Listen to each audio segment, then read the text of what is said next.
Bhamathi Prakash. You know her for some time.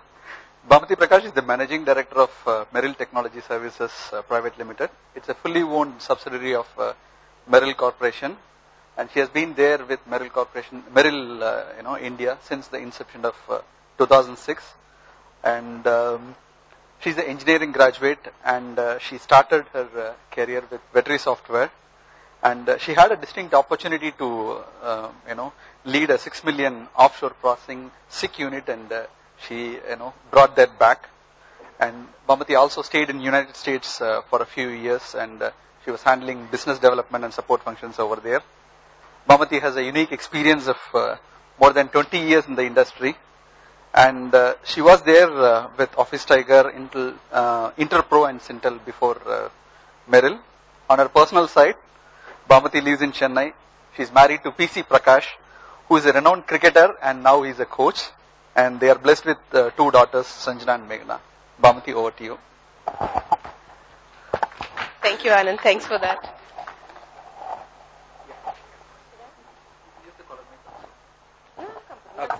Absolutely perfect. Thank you for the introductions and thank you for inviting me.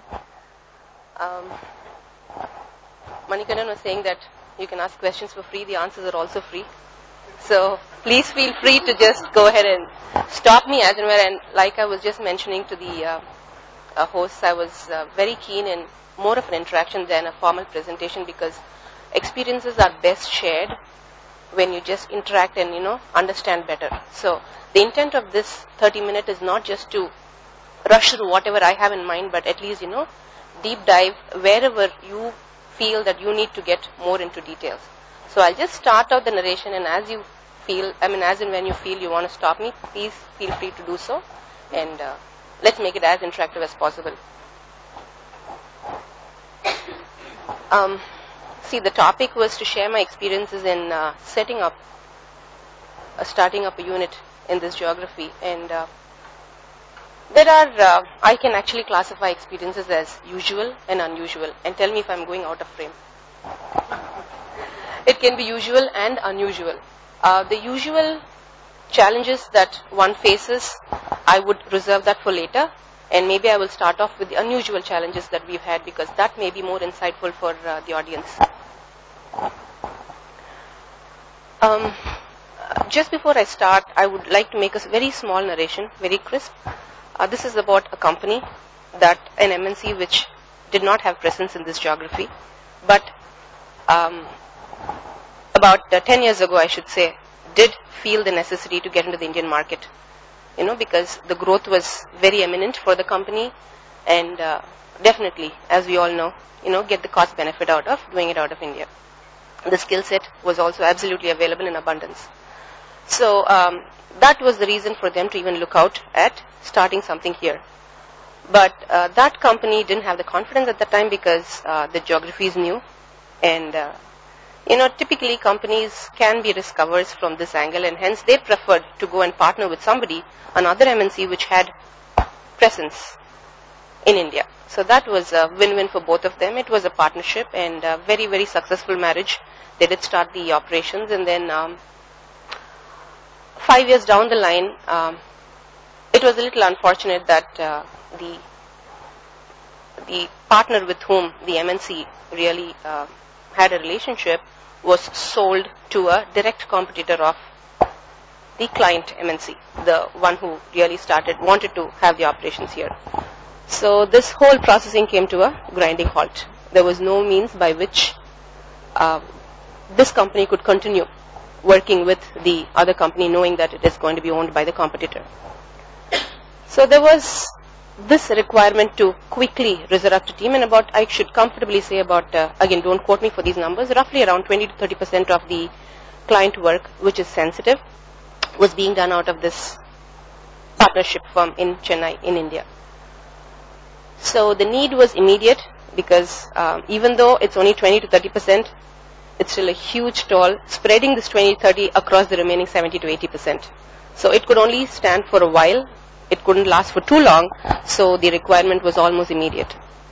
And again, going back to the drawing board, the company was actually looking at what options to go with. Either go back and partner with somebody else, or start its own operation in India, because it's now familiar with the geography. It's about 5 years old in this place.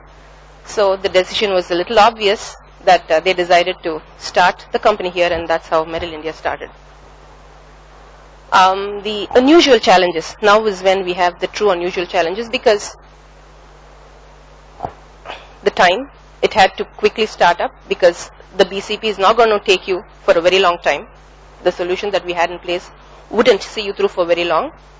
So we had to get the 20 to 30% of the workforce. I mean, leaving apart the infrastructure that is required. See, those things can be bought with money, but people cannot be bought with money. So in the industry that we are in, definitely we needed, our asset is our people, and we needed people who are skilled in this to quickly ramp up. And the learning curve for the processes that were being done out of this center was about anywhere between a minimum of 6 weeks of classroom training alone, leave alone the live experiences, 6 weeks to about 6 months. So again, go back to the company, go back to the partnership firm with which the relationship was, and it was an absolute gentleman's agreement that the workforce that was doing the processing, we'll give them an option of allowing them to pick their employer of choice. So we said, even Steven, we're not going to pay them more, you're not going to pay them more. Let's see whom they want to go with. And I wouldn't know exactly the reasons, but definitely, by large, because could be it's the comfort level, because they've done that in the past for 5 years, or however long they've been with the partnership firm, a significant population came and preferred to join Merrill. And one of the things that really from our side we can definitely attribute as reasons was our culture. And when I say culture, let me be specific. Like I said, in our type of industry, people are our assets. And one thing that people definitely look for is honesty in communication. As long as you're open about what is happening, and you're being just and fair in all of your transactions with them, they definitely will go with you. And definitely I can attribute that as one of the huge differentiators that made us gave us a quick start. And within a very, very short span of time, we were up and running. So we got a whole bunch of them, but that still did not suffice. We still needed more people. And as we're growing, one of the significant things that we did was we identified the leadership team that was personally handpicked by a few of us who had the same bent of mind, the same mental framework, where the importance was given to the people. And today, my gratitude to that team. I have one of my leaders here, Prasanna, and we have a lot of the people. The leadership team that I have with me has really played a very significant role in ensuring that we percolate this culture, and we ensure that this is percolated down to the lowest level in the organization. And proudly I can say today, from a sustenance angle, I can say that out of the population, we are 5 years in this job. As a company now, Merrill India is 5 years old, and as a company, we still are retaining more than 50% of the people whom we hired 5 years ago.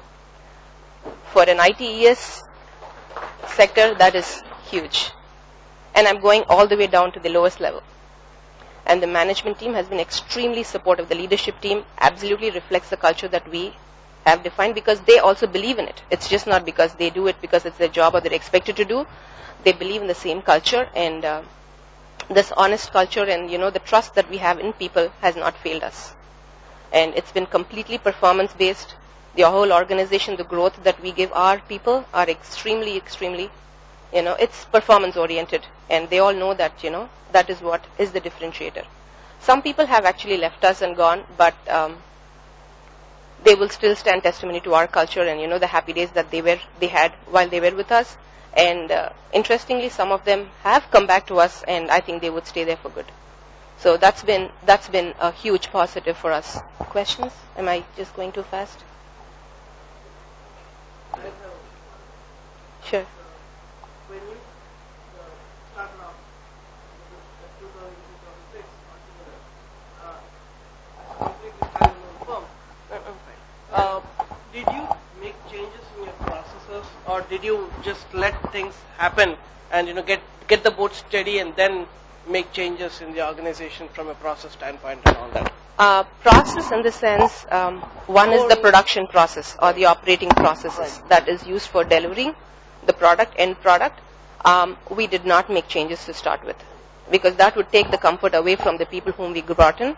So we allowed that, because that was a successful process, and our processes are all globally driven. It's just not local to Chennai or India. These are global processes mandated by the by the parent. So that did not go through a change. But as you progress, we are one set of people who believe in continual improvement. So continual as well as breakthrough improvements. So the process by itself was allowed to mature, and we did have our interventions to ensure that the processes are effective. And today we are an ISMS certified organization, I can proudly say. The ISO 27000 5000 certified organization. And from a people standpoint, did you bring changes in leadership? You had most of your people joining you back. From a people standpoint, did they still have the same set of leaders, or did they see a different set of leaders? A different set of leaders, because again, there is a loyalty factor. The leadership team stuck on to the partnership firm, and all of the leadership that was brought in is brand new, including myself. So all of us were new to the system, and the leadership team was new, but the worker bees, the people who really mean the most to us in terms of delivering the product from a BCP angle, where they directly came and joined us. I shouldn't say that we took them. It was their option, their preference to come and join us.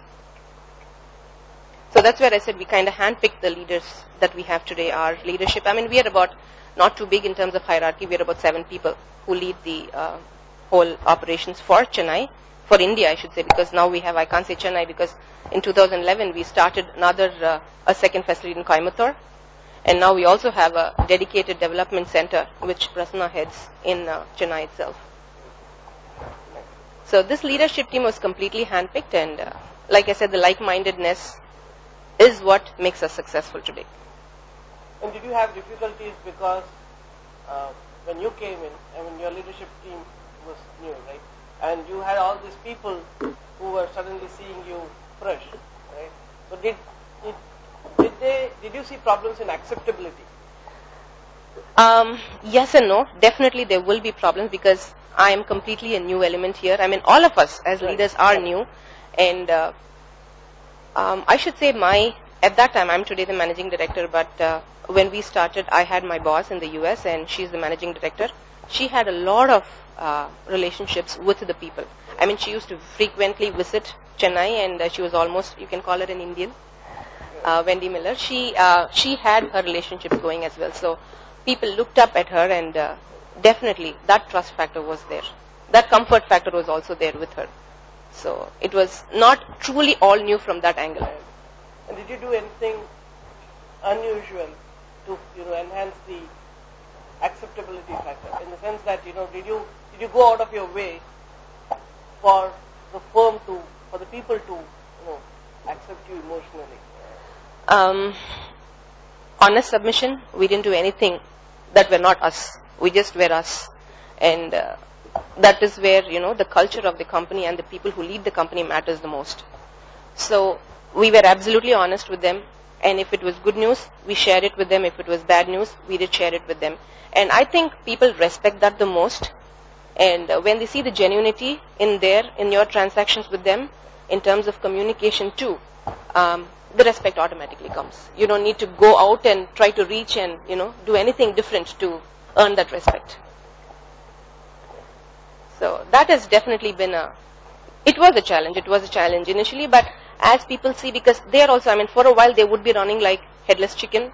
They were not sure, because one side they would have the loyalties there with their mid-management and their senior management, and it was a little, for them it was a little bit of a gamble, but they were willing to take the chance. Questions? Sure. What was the motivation factor for your ex-boss to hire you then for this role? And how convincing were you, for this role at that point in time? I think I would defer that question to my boss, but I think to a large extent I can address it on her behalf. There was a brief while where I've interacted with her professionally, so she did have a lot of respect for me, and the respect was mutual. Even for me, it was there for her, and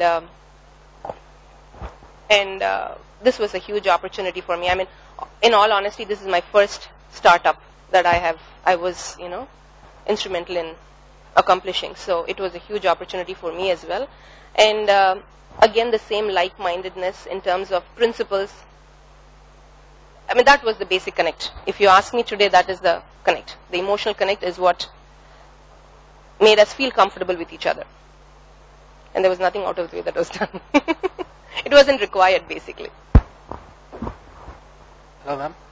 My name is Bhamathi. I'm doing my research on knowledge management. I'm a research scholar at IIT Madras, DOMS. Wonderful. So, just during my research, I found out that in order to retain the knowledge workers, as you're talking about the retention factor, which is what you have leveraged upon until now. So, the research says that in the couple of years, probably 10 years down the line, 5.5 years would be an average time for a knowledge employee to stick with your organization. So, have you planned anything for an incentive plan or something down the culture for absorbing these kind of trends? Do you have something in your mind, or you're happy with what you have? Nobody can ever say that we're happy with what we have, because if you get into that complacency mode, I mean, the downfall is not very far off. But to address that point, definitely money is not the only motivating factor that a person comes to work for. And that is something that we've seen. Though Merrill is a fair pay master and is pretty competitive, I wouldn't say Merrill is, it's flamboyant in its packages. It's a very, very normal, average paymaster which meets the industry requirements. We would never call ourselves low paymasters either. So we are there in the median. There are retention strategies. I mean, our welfare and benefit policies are pretty strong and robust, and one of the key things that we definitely have done in the past and are continuously doing is constantly reviewing our policies and practices where employees are concerned. Like I said, employees are our assets. We don't want to overpay them or underpay them. And like I said, the empowerment that people enjoy at the workplace is a huge, huge, huge motivating factor for them to come to work rather than just money. Money is important, but so are these other factors. The environment that you give them for working, the performance base. They know, if they really perform, growth is obvious. You don't have to do anything differently for you to, grow in an organization, and all you have to do is continuously perform. So these distinct practices that we have, I feel is allowing us to contain the attrition percentage within the organization. But definitely, to answer your questions, is that sufficient? We will continuously be reviewing these. In fact, year after year, budgeting times come. So every year, that would be the right season for us to keep reviewing our benefits and welfare programs and keep continually improvising on them. And good luck on your research as well. And do let us know if you find something different. I'd be definitely interested. I was working on some other domain. I was working for the law firms. Okay. Because I was working on the knowledge codification and all those things.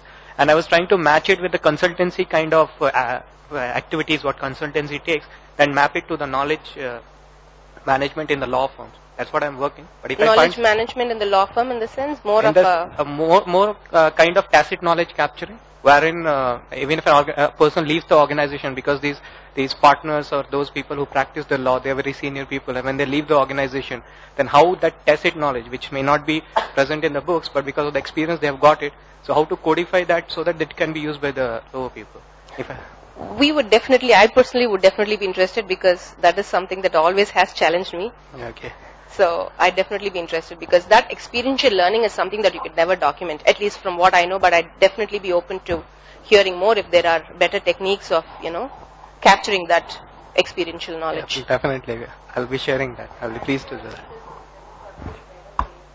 Yeah, that's the pain area what we are. Well, let's just hope for some surprise miracle to happen. Sure, sure. So those are the kind of unusual challenges. There are questions? Yeah. All right. My name is Tim Blume. I'm an exchange student from Germany, master also like he in the management department. And I'm also a huge shareholder of a Switzerland-based company which has invited some cleaning robots, which is very successful in Germany and other European countries. And it's also planned to do an expansion to Asian countries like India.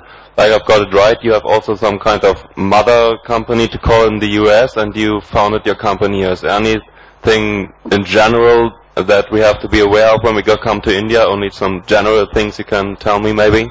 Thank you. Definitely. I was anyway planning to cover that under the usual challenges that you have. Luckily for us, that did not come out as a challenge because the parental support, if I may call it that way, was always there. We always got our blessings by the parent. There are a few things that would come at that point in time. One is the cultural alignment, because you're trying to match two geographies and having them to work in tandem with each other. So that would be a huge challenge you would see. And one of the easiest ways that we've seen, or a method in which we could overcome, is by some kind of an education. There are programs, cultural programs that are offered.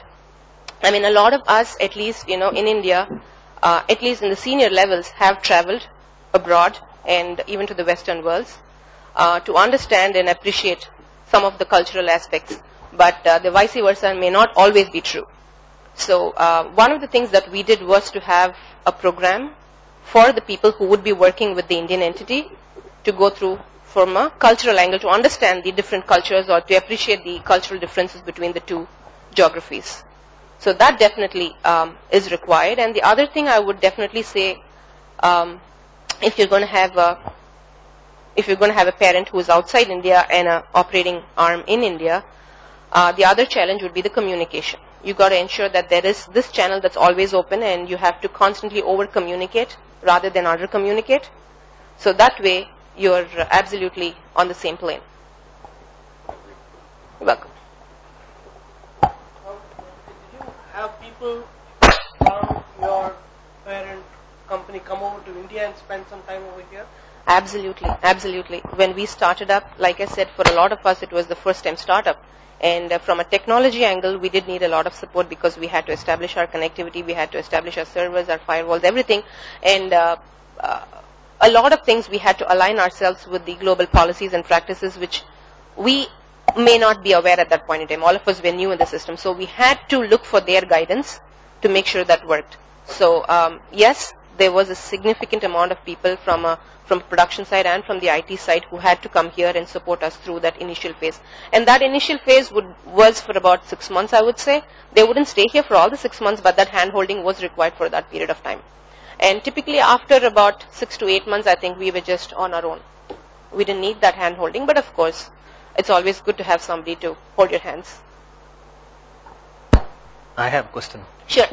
See, you worked with the Indian partner for 5 years, after which that partner was sold out to another competitor. So was there any knowledge loss that happened because of this severing of relationship? Because the leadership team also would have been gone to that. Like I said, since it was a partnership arrangement, it was a venture where there was a partnership engagement.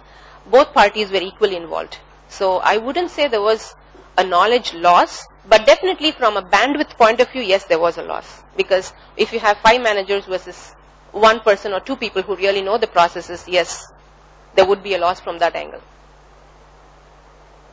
But luckily for us, since the processes that were there, from a delivery point of view, we didn't have struggles because the processes are global. So there is no knowledge that locally resided. They were all global processes that we had to adhere to. So that was protected by far. In the current state you are in your firm, given the employee size and your spread, do you see scope of social media tools like networking or some tools inside the organization? Do you see necessity for that kind of thing? Definitely, as we grow, which we are right now, we have Merrill as such has units or organizations across the globe. We have at least 15 different international locations, and domestically within the US too, we have a number of units. So if there is an opportunity for us to, constantly interact with multiple entities, definitely we will need some kind of a tool that could assist us.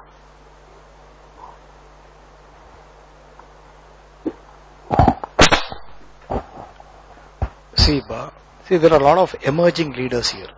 Okay. Now, as a leader, at some point of time, when you would have realized that, okay, yeah, things are not going in the way I wanted it to be. Okay, there could be some point of time where you would say that whatever I put in is not reflected back as what I want. So at that point of time, there would have been something in your mind working like whether what I'm doing is right or wrong, or should I continue doing this, wait and sit back. Now, as somebody who has been distinguished as a leader today, now what is it, the kind of message that you're going to give it back to the emerging leaders here? Like, how do you react to a situation where it is not going the way you wanted it to be, or your management also wanted it to be? And at the same time, if it is going in the way you wanted it to be, there could be at some point of time, there could be a threshold effect where you really don't know whether it will continue or not continue. And such kind of, in the emphasis that you're going to lay upon, can you just share your experience so that it will benefit people here? That's a great question. It's a loaded question, I should say. This is again from just my experiences. I don't know if it's, it's a prescription for everybody, but just from my personal experience, one thing that I have always practiced is never to regret any of the decisions that I make. I mean, if I've joined an organization and if it's not going the way it was expected or where I had envisaged it to go, I wouldn't regret that decision. So one thing that I always tell myself is never regret any decisions that you made. You're here because you've done something good. And life is a package deal. I mean, there are always ups and downs. There are rights and wrongs. I mean, there are so many times that we make mistakes. And as long as you learn from your mistakes, I think you're still fine, good to go. When it comes to a question of whether if things are not going the way you had envisaged, see, there have been at least once in my career in the past where it was hitting my core principles. I mean, all of us have a value system and we do value it. And if it is not, if it is basically going against your base principles that you so strongly believe in, it again depends on what is the culture of the organization. Is it really something that you want to change, you can change? Because two different things. One is, even if you want to change, the willingness to change should happen, and that change should make sense to them. I mean, whatever I feel right may not be right or felt right by the employer. So I'm not there. I cannot force a change in somebody else's organization. It is their culture and their priorities that define what that organization's value proposition should be. So I definitely would not work in a place where my principles or my base principles are different. Because it's not going to be win-win, because I honestly believe in a win-win situation. And the only difference is I'd be honest about it. I wouldn't shy away from saying what I felt, or, but I would never do anything that is against what the employment or the organization believes in. Just because I believe in it, I can't go and, do something that the organization doesn't believe in. Maybe I'm the misfit there. So that's how I would look at it. And I mean, nothing negative about this. I mean, this is just an honest communication where I feel you just have to go by what your heart says is right.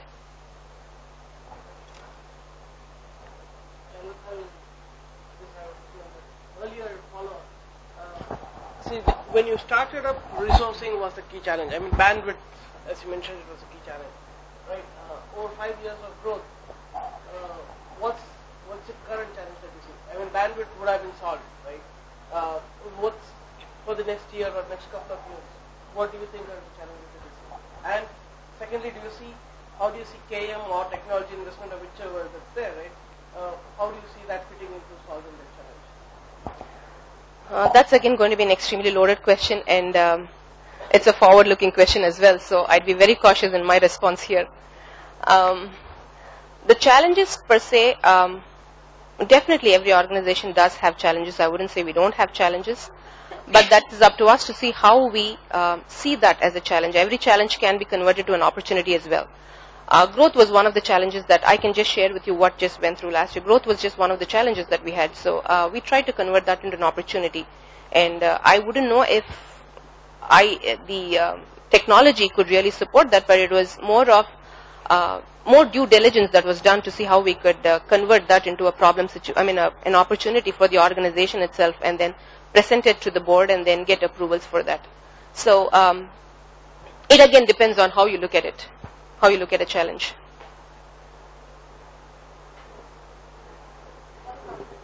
Sure.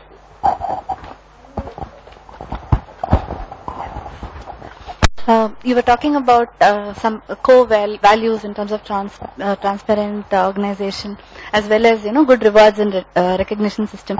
Yeah, but as the company grows, how do you still sustain that? How do you make it happen? How do I put it? That's a very, very cute question, I would say, because let me just draw a parlance. I'm a mother of 2 girls. Their demands keep changing as they grow.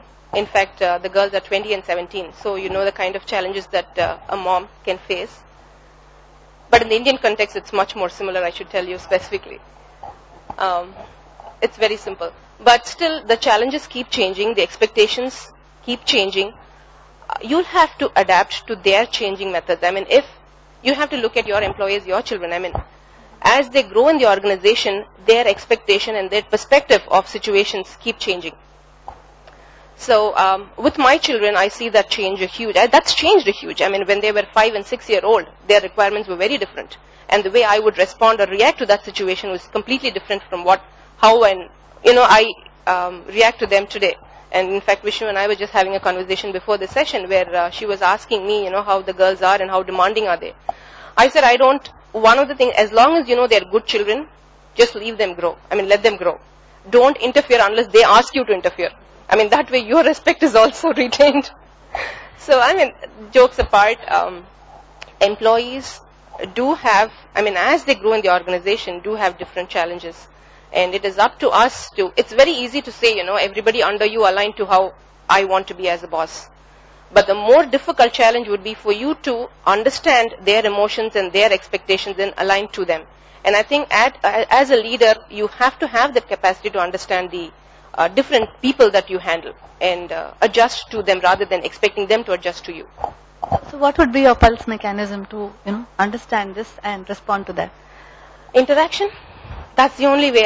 If you have any tools from a KM perspective, I'd be absolutely delighted to see, but it is just the bonding that makes the difference. You just interact with the employee, as a friend. He's your friend, you start knowing him, you start understanding him, and automatically you start, it's not, you don't start gauging what that person is, but you just start understanding that person, and then your reactions should, the way I react with you may be very different from the way I would react with her on a similar situation, because your capacity to absorb that feedback would be very different from hers, and you may react very differently to the same reaction from me in different situations. So it's just that I know the pulse of you and I understand who you are for me to, have that balance.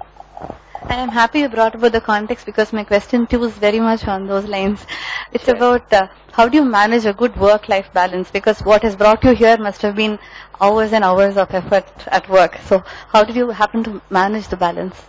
Some of my colleagues, ex-colleagues who are here, and my current colleague also knows the kind of workload, but you have to be smart about it. Honestly, that balance is something that you have to have. You cannot live without a work-life balance. So you should know when to detach yourself from what you're doing. Obviously, with the BlackBerry and the iPhone and everything else, all the different gadgets that we have, I know it's very difficult to detach yourself, but it's a conscious decision that you'll have to make to see how you can have that balance.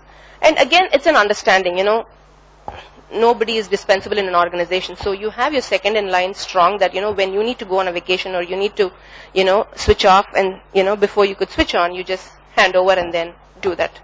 That's one thing that at Merrill we are very good at, and testimony will be there if I may allow him to speak for a minute. I don't know if we're overshooting. Is that okay? Sure, absolutely. On an average, how many hours do you work per day? That's difficult. I wake up with my BlackBerry and I go to bed with my BlackBerry. In the office, if you ask me, that's irrelevant because, it's difficult. You just need to balance it out. It's difficult to say. 5:30 you may see an email, 3 o'clock in the morning you may see an email. So I'm not saying, you have to be a workaholic, but you should know when you're tired and when you should know to switch off at that point in time. Because if you're still working when you're tired, you're prone for more mistakes. So. There's no more questions. We'll pretty much wrap it up unless you want to have an ending conclusion in terms of your thought processes. I don't know. I hope this was a useful session. And definitely if there are any further questions or any discussion points, I'm absolutely open for that in the future as well. And some of these interesting things that you're doing, I'd definitely be interested myself to, be aware of as well in the future. Thank you so much and all the very best.